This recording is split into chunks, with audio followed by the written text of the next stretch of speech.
Hello my dear family members, welcome back to our channel Ratna Competitive Exams Library. This is Ratna. So ee roju video lo manamu history nundi practice bits aithe chusukundamu. ప్రాచీన భారతదేశ చరిత్ర అనే topic కి సంబంధించి మనము ఈ రోజు అయితే బిట్స్ చూసుకుందామండి.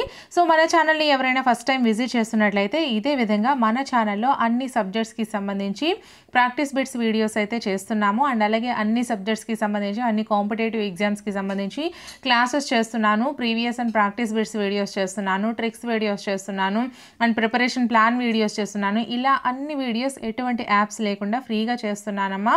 సో ఈ వీడియోస్ ప్లేలిస్ట్ వచ్చేసరికి ఈ వీడియో డిస్క్రిప్షన్లో నేను ఇంతవరకు చేసినవన్నీ కూడా ప్లేలిస్ట్ల రూపంలో ఈ వీడియో డిస్క్రిప్షన్లో లింక్స్ ప్రొవైడ్ చేస్తున్నాను.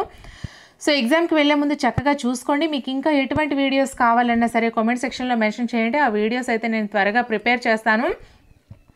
అండ్ మన ఛానల్కి మీ అందరూ సపోర్ట్ ఖచ్చితంగా ఇవ్వండి. ఎటువంటి యాప్స్ లేకుండా ఫ్రీగా చేస్తున్నాను కదా. సో ఖచ్చితంగా వీడియోస్ నచ్చినట్లయితే లైక్ చేస్తూ ఉండండి. వీలైతే మీ ఫ్రెండ్స్కి షేర్ కూడా చేస్తూ ఉండండి. మన ఛానల్ని తప్పకుండా సబ్స్క్రైబ్ చేసుకుని వీడియోస్ని ఫాలో అయిపోతూ ఉండండి. సో ఫస్ట్ క్వశ్చన్ అయితే మనం చూసేద్దామమ్మా. సో ఫస్ట్ క్వశ్చన్ మనం చూసుకున్నట్లయితే ఆర్యుల కాలానికి సంబంధించి గవ్యుతి అనగా ఏమిటి? ఫస్ట్ వన్ వేగం, సెకండ్ వన్ త్వరణం, థర్డ్ వన్ కాలం, ఫోర్త్ వన్ దూరం. సో సరైన సమాధానం కామెంట్ చేసేయండి.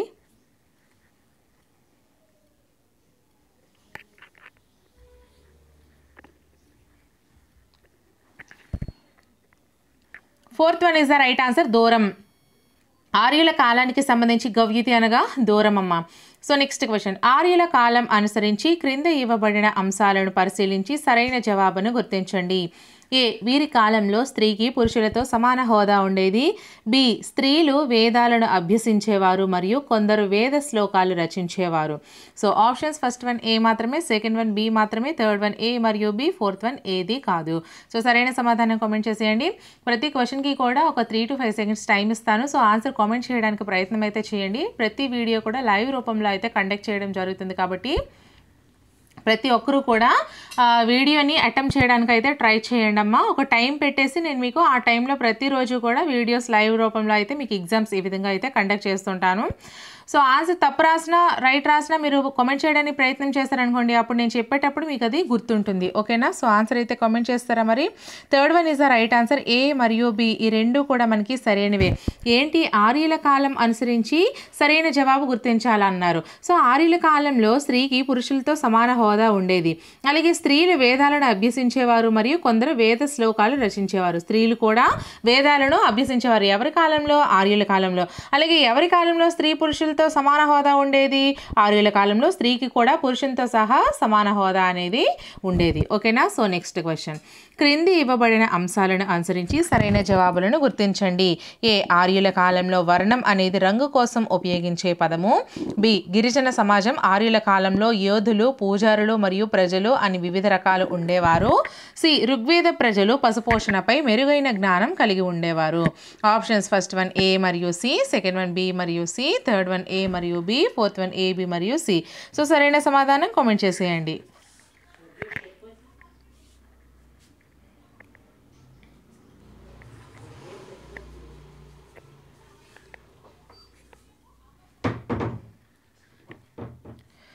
సో ఆన్సర్ వచ్చేసరికి first one is the right answer, A మరియు సి.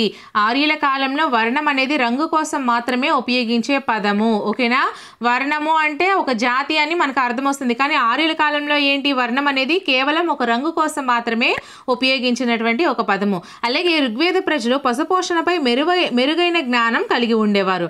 ఋగ్వేదం యొక్క ప్రజలు ఏం చేసేవారమ్మా? పశు పోషణపై మెరుగైన జ్ఞానం కలిగి ఉండేవారు. సో ఈ రెండు కూడా మనకి సరైన సమాధానాలు. Answer first one is the right answer. So next question, క్రింది వాటిలో ఋగ్వేద కాలంలో నదుల పేర్లను జతపరచండి. లెఫ్ట్ సైడ్ చూసుకుంటే ఋగ్వేద నామము, రైట్ సైడ్ చూసుకుంటే ప్రస్తుత పేరు. సో ఇక్కడ ఋగ్వేద నామంలో A Vitasta, B Drishadvati, C Asikni, D పరిష్టి. So right side first one Jhelum, second one షుగర్, థర్డ్ వన్ చీనా, fourth one Ravi. So options first one A1 B2 C3 D4, second one A2 B1 C3 D4, third one A2 B4 C3 D1, fourth one A1 B2 C4 D3. So సరైన సమాధానం comment చేసేయండి.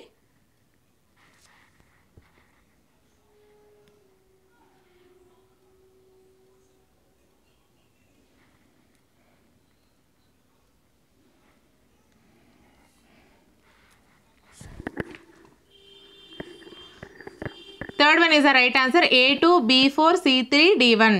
A2 B4 C3 D1 అమ్మ. అంటే చూడండి ఇక్కడ వీటాస్టా వచ్చేసరికి sugar, Rigveda నామంలో విటాస్టా అని ప్రస్తుత పేరు షుగర్ని అనేవాళ్ళు. అలాగే దృషద్వారి వచ్చేసరికి రావి, దృషద్వారి అనేది ఋగ్వేద నామం అయితే ప్రస్తుతం పేరు రావి. అలాగే అసిక్ని వచ్చేసరికి చీనాబ్ అమ్మ. ఋగ్వేద కాలంలో అసిక్నీని ఇప్పుడు చీనాబ్గా పిలుస్తున్నాం. ఇవి నదుల పేర్లు, ఓకేనా. అలాగే ఋగ్వేద కాలంలో పరుష్టి అనే నదిని ఇప్పుడు మనము జీలం అని పిలుస్తున్నాం, ఓకేనా. ఋగ్వేద కాలంలో విటాస్టా అంటే ఇప్పుడు షుగర్ నది, అలాగే దృషద్వారి అంటే రావి నది, అలాగే అసిక్ని అంటే చీనాబ్ నది, పరుష్టి అంటే జీలం నది, ఓకేనా. So answer third one is the right answer. So next question, ఋగ్వేద కాలం నాటి విదేశీయుల పవిత్ర గ్రంథమైన జంద అవస్థ ఏ దేశీయులకు సంబంధించినది? ఫస్ట్ వన్ ఇండో ఆర్యన్లు, సెకండ్ వన్ ద్రావిడ్లు, థర్డ్ వన్ ఇరానియన్లు, ఫోర్త్ వన్ ఇండో యూరోపియన్లు. సో సరైన సమాధానం కామెంట్ చేసేయండి.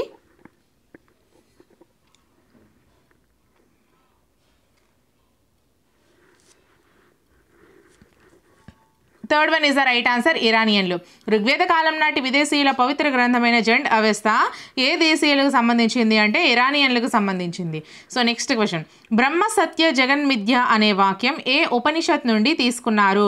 First one Brihadaranyakopanishad, second one Mundakopanishad, third one Chandogyopanishad, fourth one Jabala Upanishad. So సరైన సమాధానం కామెంట్ చేసేయండి.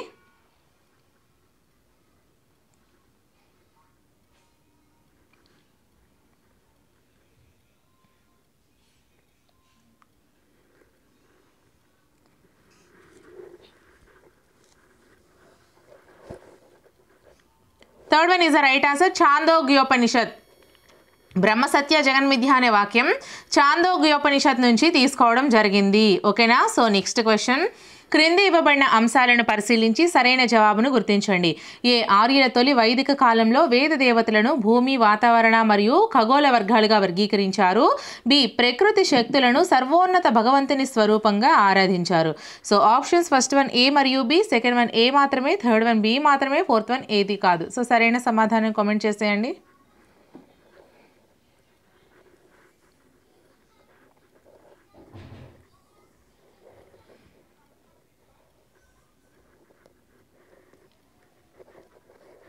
First one is the right answer, A మరియు బి. సరైన జవాబు ఏంటంటే ఆర్యులు తొలి వైదిక కాలంలో వేద దేవతలను భూమి, వాతావరణ మరియు ఖగోళ వర్గాలుగా వర్గీకరించారు. అలాగే ప్రకృతి శక్తులను సర్వోన్నత భగవంతుని స్వరూపంగా ఆరాధించారు కూడా ఎవరు? ఆర్యులు, ఓకేనా. ఈ రెండు కూడా మనకి సరైనవే. సో నెక్స్ట్ క్వశ్చన్, తొలి వేద కాలాన్ని అనుసరించి క్రింది ఇవ్వబడిన వాటిలో సరైన సమాధానాన్ని గుర్తించండి. ఏ వీరికి విగ్రహారాధనపై నమ్మకం లేదు, బి ఆధ్యాత్మిక కారణాల వల్ల ప్రజలు పూజించలేదు కానీ ప్రజా పశు సంక్షేమం కోసం ఆరాధించేవారు, సి వేద స్తోత్రాలు పఠించడం, యజ్ఞాలు పూజలలో నిర్వహించడం చేసేవారు. So options first one A మరియు బి, సెకండ్ వన్ బి మరియు C, third one A B మరియు సి, ఫోర్త్ వన్ ఏ మరియు సి. సో సరైన సమాధానం కామెంట్ చేసేయండి.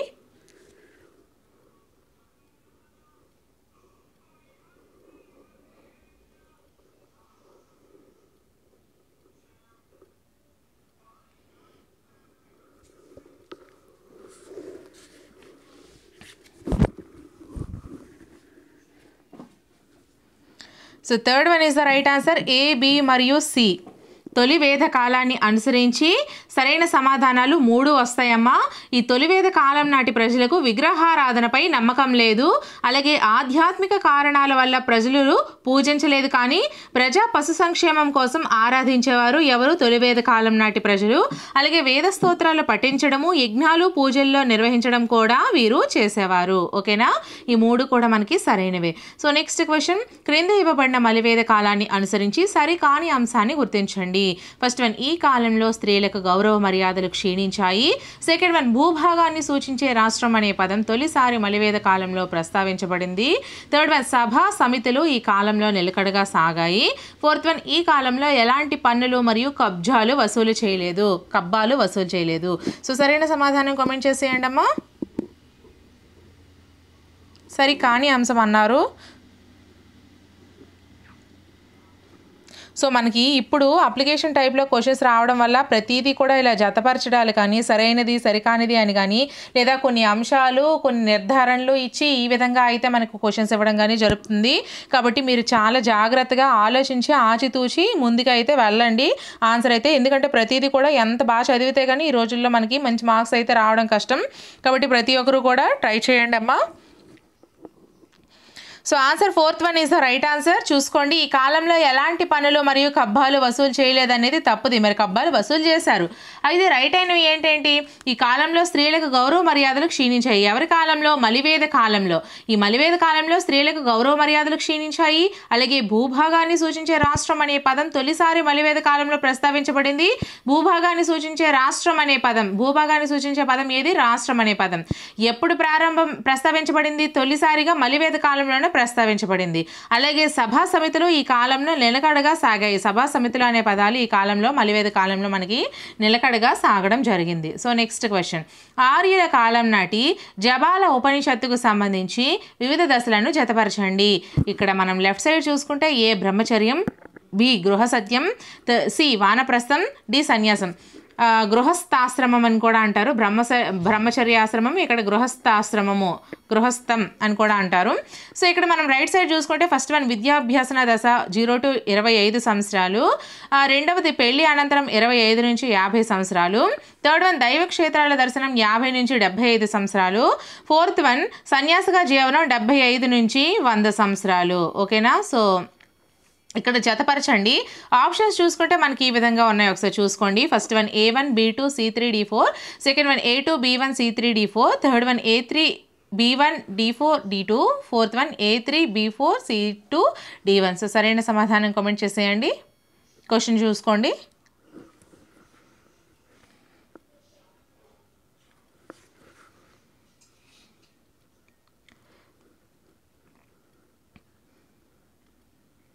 So first one is the right answer అమ్మా.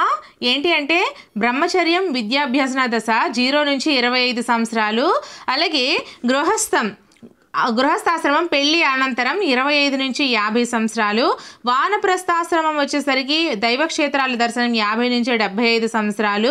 సన్యాసాశ్రమం సన్యాసిగా జీవనం 75 నుంచి 100 సంవత్సరాలు. ఓకేనా? బ్రహ్మచర్యం విద్యాభ్యాసన దశ అంటారు 0 నుంచి 25. అలాగే గృహస్థాశ్రమం పెళ్లి అనంతరం అంటారు 25 నుంచి 50. వానప్రస్థాశ్రమం దైవక్షేత్రాల దర్శనం అంటారు 50 నుంచి 75 సంవత్సరాలు. సన్యాసం వచ్చేసరికి సన్యాసిగా జీవనం 75 నుంచి 100 సంవత్సరాలు. ఓకేనా? ఇది ఆర్యుల కాలం నాటి జనాభాల ఉపనిషత్తుకు సంబంధించి వివిధ దశలు. సో నెక్స్ట్ క్వశ్చన్, క్రింది వాటిలో సరి కాని జతను గుర్తించండి. ఫస్ట్ వన్ చాందోగ్యోపనిషత్ పునర్జన్మ ప్రస్తావన, సెకండ్ వన్ ధనుర్వేదం యుద్ధ విద్య, థర్డ్ వన్ వాస్తు సూత్రాలు వాస్తు విషయాలకు సంబంధించినవి, ఫోర్త్ వన్ ఋగ్వేదం సరస్వతీ నది. సో సరైన సమాధానం కామెంట్ చేసేయండి.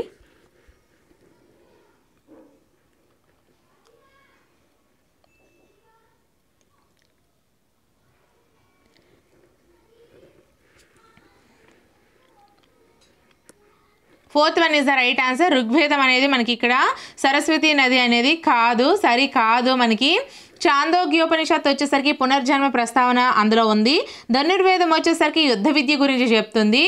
వాస్తు సూత్రాలు వచ్చేసరికి వాస్తు విషయాలకు సంబంధించినవి.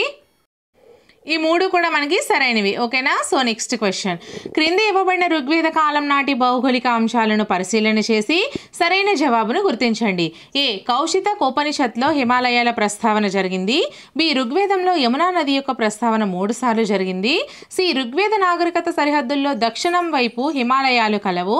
డి శతపథ బ్రాహ్మణంలో అరేబియా మరియు బంగాళాఖాతం సముద్రాల గురించి పేర్కొన్నాయి. So options first one ABC, second one BCD, third one ACD, fourth one ABD. So సరైన సమాధానం కామెంట్ చేసేయండి.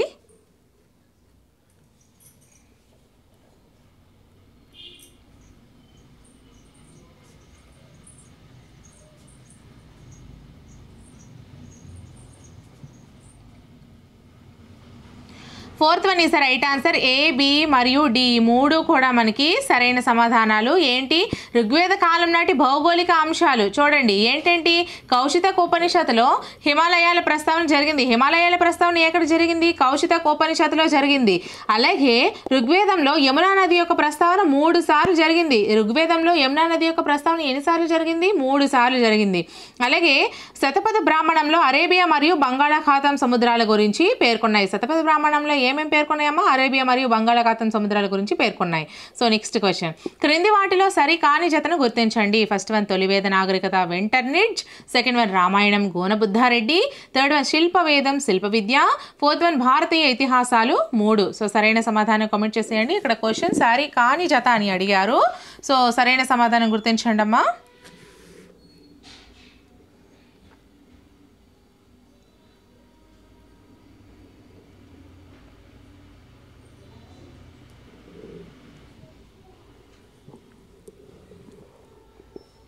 So fourth one is the right answer. భారతీయ ఇతిహాసాలు మనకి 2 రామాయణము భారతము. ఓకేనా? సో ఇక్కడ కానిది ఇది. మరి అయినవి ఏంటి? తొలివేద నాగరికత ఏంటంటారు? వెంటర్నిడ్జ్. అలాగే రామాయణాన్ని రచించిన వారు గోనబుద్ధారెడ్డి. శిల్పవేదం అంటే శిల్ప విద్యకు సంబంధించింది. ఓకేనా? భారతీయ ఇతిహాసాలు రామాయణ భారతాలు మహాభారతాలు. ఓకేనా? సో నెక్స్ట్ క్వశ్చన్, క్రింది ఇవ్వబడిన వాటిలో సరి కాని అంశాన్ని గుర్తించండి. ఫస్ట్ వన్ ఋగ్వేద కాలంలో పచ్చిక మైదానాలపై ఉండే అధికారిని ప్రజాపతి అనేవారు. సెకండ్ వన్ పురుష్ని నది తీరాన దసరాగ్న యుద్ధం జరిగింది.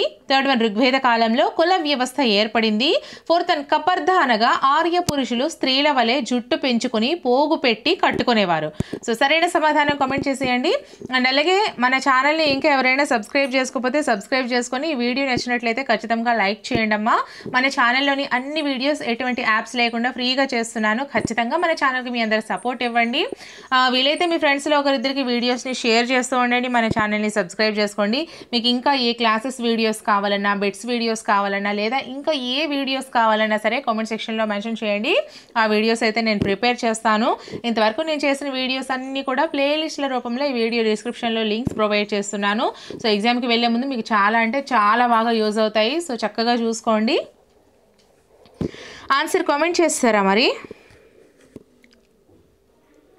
సో ఆన్సర్ వచ్చేసరికి third one is the right answer. Rigveda కాలంలో కుల వ్యవస్థ ఏర్పడింది అనేది కాదమ్మా. ఋగ్వేద కాలంలో కుల వ్యవస్థ అనేది ఏర్పడలేదు. మరి ఏంటేంటి? ఋగ్వేద కాలంలో పచ్చిక మైదానాలపై ఉండే అధికారిని ప్రజాపతి అనేవారు. ఏ కాలంలో? ఋగ్వేద కాలంలో. పచ్చిక మైదానాలపై ఉండే అధికారిని ఏమనేవారు? ప్రజాపతి అనేవారు. అలాగే పురుష్ని నదీ తీరాన దసరాగ్న యుద్ధం జరిగింది. దసరాగ్న యుద్ధం ఎక్కడ జరిగింది? పురుష్ని నదీ తీరాన జరిగింది. అలాగే కపర్ధానగా ఆర్య పురుషులు స్త్రీల వలె జుట్టు పెంచుకొని పోగు పెట్టి కట్టుకునేవారు అనమాట. కపర్ధాన అనగా ఏంటమ్మా? ఆర్య పురుషులు ఏం చేసేవారు? స్త్రీల వల్లే జుట్టు పెంచుకునేవాళ్ళు, అలాగే పోగు పెట్టి కట్టుకునేవాళ్ళు, అంటే ముడుపులా కట్టుకునేవాళ్ళు. కాబట్టి ఇది కూడా మనకి ఈ ఋగ్వేద కాలంలో జరిగింది. ఓకేనా? ఈ 3 కూడా మనకి సరైనవి. సరి కానిది వచ్చేసరికి ఋగ్వేద కాలంలో కుల వ్యవస్థ ఏర్పడింది అనేది కాదు. అంటే మరి కుల వ్యవస్థ ఏర్పడలేదు. ఓకేనా? సో గైస్, ఈ వీడియో అయితే ఇక్కడితో కంప్లీట్ అయిపోయింది. ఇటువంటి మరెన్నో వీడియోస్ కోసం మన ఛానల్ని తప్పకుండా సబ్స్క్రైబ్ చేసుకోండి. ఈ వీడియోని ఒక చిన్న లైక్ చేసేయండి. వీలైతే మీ ఫ్రెండ్స్కి షేర్ కూడా చేయండి. సో మీకు కావాల్సిన వీడియోస్ని కామెంట్ సెక్షన్లో తెలపండి. సో నెక్స్ట్ వీడియోతో మళ్ళీ కలుద్దాం. Until then bye friends.